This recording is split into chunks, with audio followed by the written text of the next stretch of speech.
Thursday on TNT, Knicks Celtics at 8 Eastern Time, followed by the Rockets and Jazz, with, of course, inside the NBA, Ernie, Kenny, Charles, and Shaq. Speaking of the big fella, Shaq spent some story time with Ro Parrish, reliving the moment he ripped down the stanchion at Meadowlands Arena 25 years ago.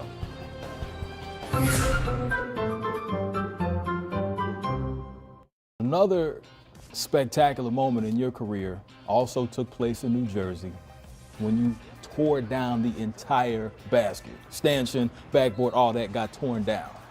Number one, was there anything that was different that day? You seemed to have some extra strength. Was there anything that you did that was different than the normal routine? I always had to put myself in anger mode to play at the highest level. Dwayne Shinsich, rest in peace. Never met him, never had anything against him, but he went to Florida. So now I got that SEC war thing going on in my head. So when I get it, I gotta, make my mark felt. The rim was probably weak because if you look at the dunk, it wasn't really a powerful dunk. I did go up strong because I know he was behind me. Can't let a guy from the SEC block it. So I went up extra strong, and when I pulled on the rim, I admit I did get some extra because I wanted to dunk and pull myself up and swing with that and be like, ah! But when I did that, the thing started falling, so I had to release. And when I ducked down like this, I was like, please don't fall on me. And then I was getting ready to pick my head up, and that damn shot clock hit me in the head. But see, when you get hit in the head in front of everybody, you can't act like it hurt. You gotta play it off. So when it hit me, I was like, but then when I got to the time, I was like, damn, man, I need some icy hot. damn shoulder broke. Orlando, last game, Dennis Scott was starting. Bowie was coming off the bench as Shaquille follows and does bring down the entire backcourt.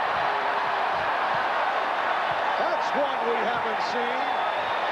There was another situation earlier in that season when you're out in Phoenix. Charles Barkley was there watching. And I hated Charles Barkley. Not to the point to where I disliked him. It was a karate mode thing. We talked about this before that growing up I watched a lot of karate movies, and the basis of those movies are the young master must take out the top master. And Barkley is a legend, right? But I want his spot. Magic Johnson's a legend. I want his spot. Jordan's a legend. Like, all these guys are ahead of me. I want their spot. They heard my name, but now you have to feel the name. So every time I got the ball, I wanted Charles Barkley to know who Shaquille was. And if you go back to the footage, I want you to play it slow. When I dunk, Charles does this. And that's exactly what I want. Like, when you pulling it down, you see Charles go like this. And now I'm working with his fat ass. So okay, what is the actual count? I've done my research. I know you broke one at LSU. I've seen a pickup game where you tore one down. I've seen the two that you had in the NBA. The actual count is 6. The actual rims that I've broke are all in my gym in Orlando. I have 5 homes, and in front of each home I've planted a broken rim tree. And this is, in commemoration, in memory of the rims that I broke. So going to the broken rim conversation. Now, is there any player since you've left the game in the NBA, outside of the NBA, that you think could do something similar? Maybe break a rim, bring down. Is there anybody that you've seen? Early on, there was a kid that played in Orlando by the name of Dwight Howard. I thought he was close. And then I think the injuries probably took toll on him and he wanted to do other things. But if he had that killer focus, he would have been one that definitely could have got it done. Because like early in Orlando when he was playing for Van Gundy, he was definitely a monster. Nobody quite like Shaq. Anybody in the league capable of inflicting that sort of damage on rims, backboards, stanchions?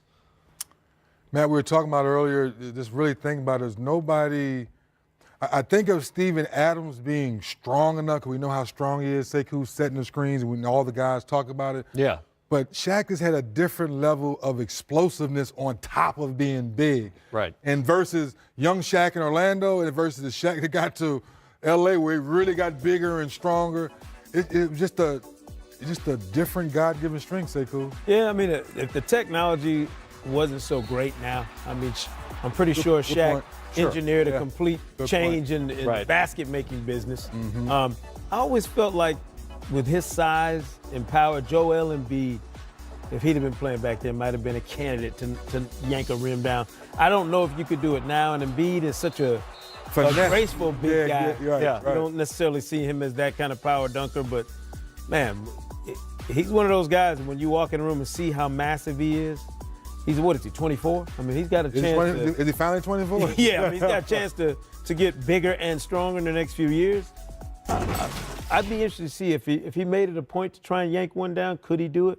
I would put some money on Joe. You know, he might just for fun, because that's his personality. That's his Just because personality. we've had this Yes. conversation. He might see it, yes, and try it. He's the one player came to mind for me as well. I don't know if it's even possible the way they've set these things up now. Yeah, oof. But he's the one guy who at least has a shot in my mind. I don't know.